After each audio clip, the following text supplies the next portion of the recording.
Me da muchísimo gusto saludarte, mi querido Carlos Serrano, economista en jefe del BBVA México. ¿Cómo estás? Muy buenas noches. David, qué gusto saludarte. Muy buenas noches. ¿Cómo has estado? Bien, ustedes plantean hoy, ¿todo bien en casa, perdón? ¿Todo bien Todo en tu bien, casa? ¿Todo todo bien bien? allá. Todo bien, gracias, David. ¿Tú también? Bendito sea Dios, o ¿Todo sea, que bien? se mantenga así, ¿no? Sí, gracias a Dios, todo Así bien en mi casa. Al final del día eso es lo único que importa, ¿no? es lo que importa, sí, desafortunadamente. Oye, Carlos, hoy plantean otra vez uno de sus grandes análisis sobre cómo impacta la caída del Producto Interno Bruto en la deuda como porcentaje del PIB. Y quizá me gustaría empezar pidiéndote que me ayudes a quitar todos estos mitos, porque es una discusión que está como muy viciada y muy enredada de unos y otros sobre cómo se mide la deuda, qué es la deuda como porcentaje del PIB, y llegar a la parte donde ustedes la plantean de cómo cambia de acuerdo con la economía. ¿Cómo no, David? Bueno, en primer término diría, pues, la manera correcta y más clara de medir la deuda como porcentaje del PIB es utilizando el saldo histórico de los requerimientos financieros del sector público. ¿Por qué? Porque esa es la medida más amplia. Incluye la deuda de Pemex, por ejemplo, deudas de Pidiregas, etcétera.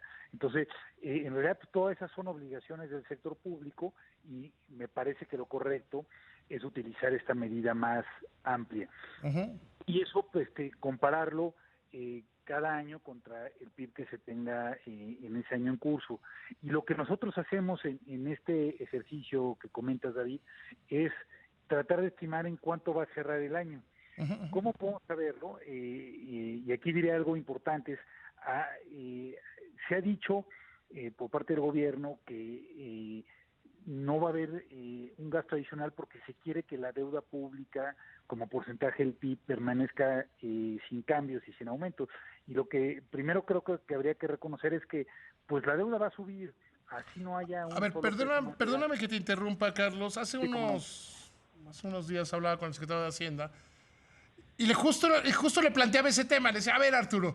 Y me dice, a ver, pues, lo que se tiene que entender es que por la mezcla de la actividad económica, la depreciación, las necesidades especiales de financiamiento, o como lo simplificamos, la deuda como porcentaje del PIB, dice, ya nos creció.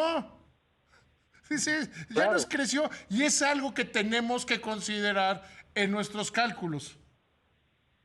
tienes toda la razón, ya nos creció y lo que estimamos aquí Sí, dice, no es, hemos contratado un solo peso de deuda adicional, no importa, pero ya aunque no creció. se El contrate, secretario de Hacienda lo tiene perfectamente claro, ¿eh?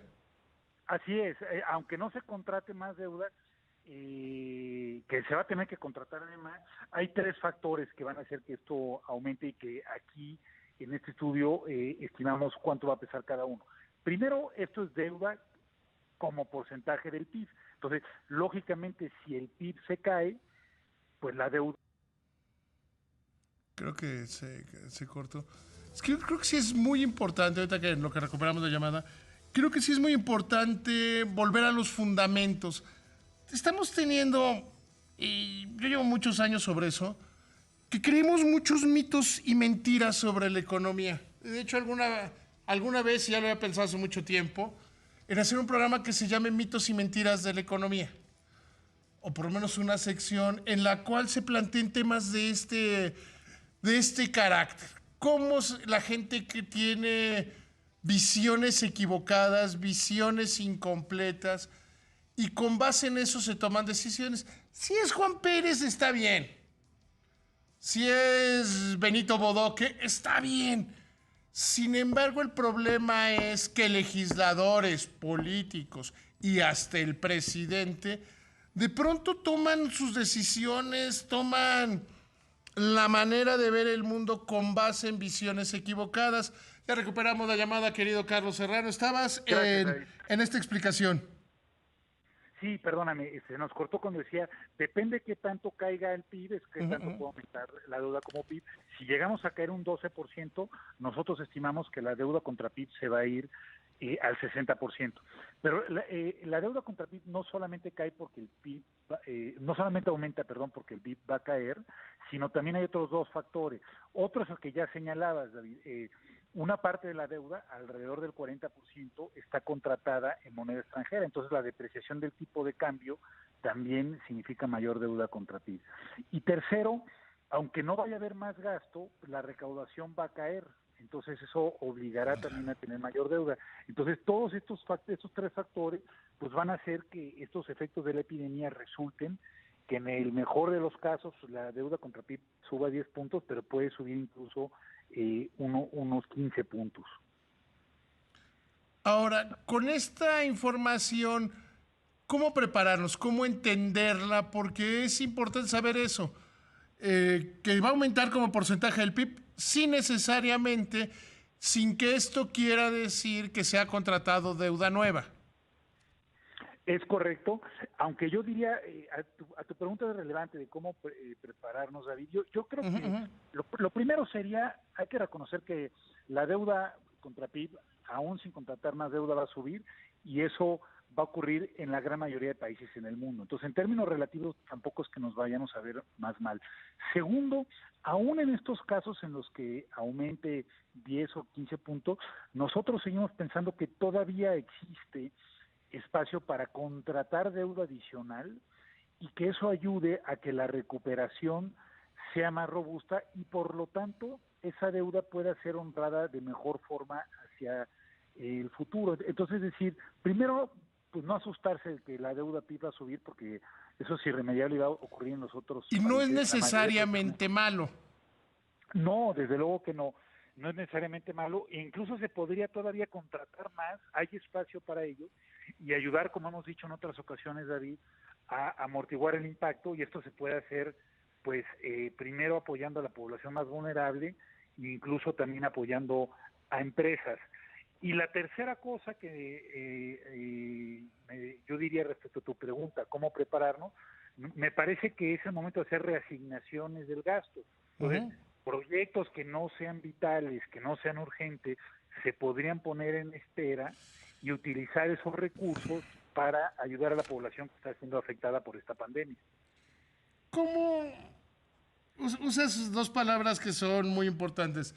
Vitales y urgentes.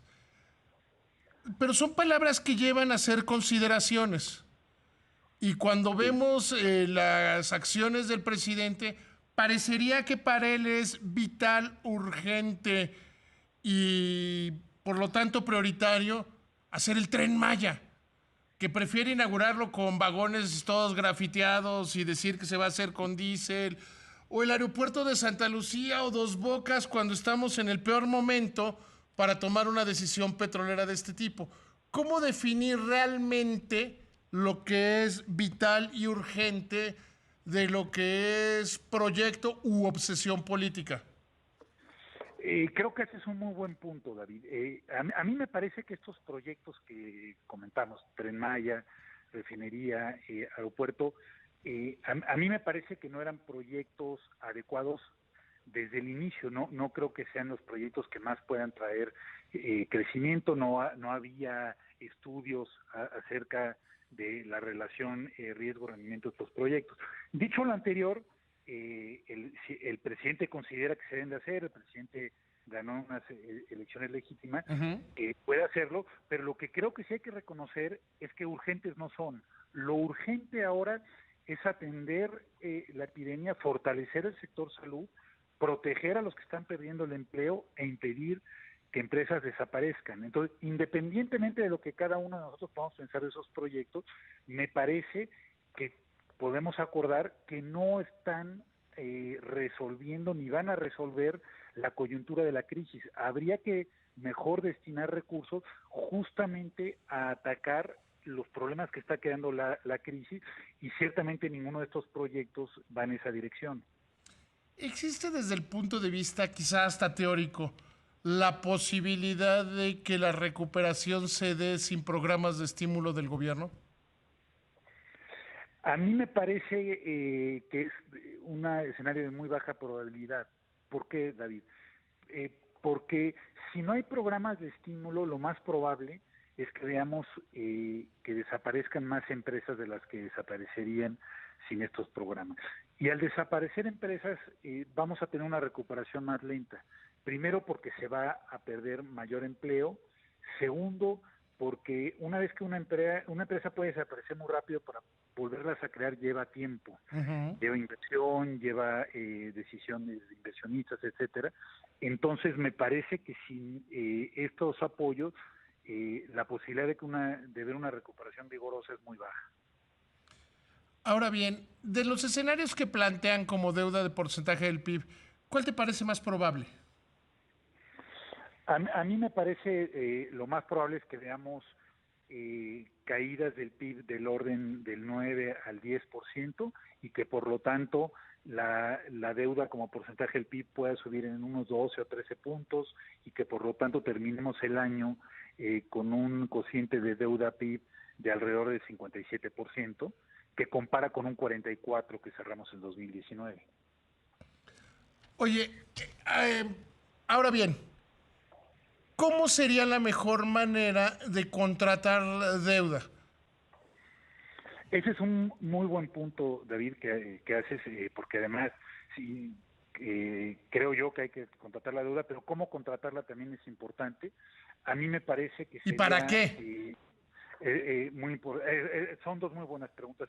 Primero, yo creo que habría que colocarla con una mezcla que privilegie más deuda en pesos, que tiene menos vulnerabilidades, y a plazos más largos, ¿no?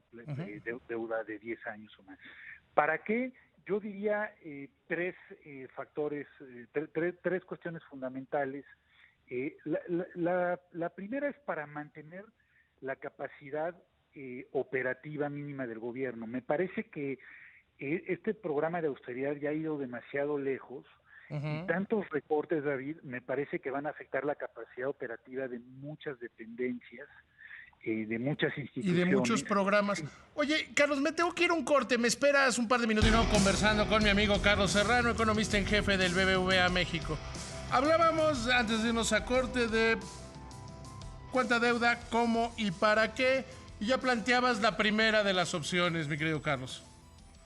Así es, me parece que la deuda hay que colocarla primero, decía, en primer término, creo que el programa de austeridad ya ha ido más allá de lo que yo he venido.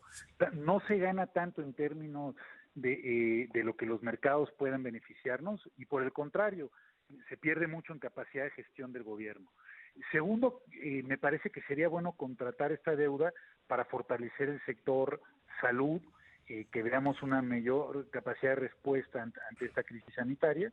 Tercero, para apoyar a la población que estará entrando en la línea de pobreza. Vimos, David, hace unos días la encuesta que nos reveló el INEGI telefónica de ocupación y empleo, donde vemos pues que más de 10 millones de personas han perdido sus fuentes de ingreso y podría darse temporalmente un apoyo a estas personas para evitar que caigan debajo de la línea de pobreza.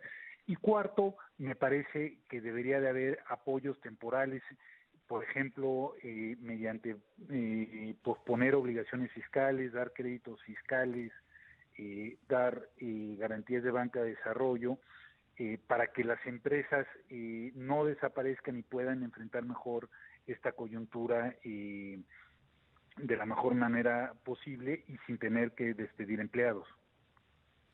Carlos, te agradezco muchísimo, muchísimo que me hayas tomado la llamada y siempre tus palabras me resultan sabias. Te mando un abrazo. Otro de regreso. Gracias por la invitación al programa, David. Gracias.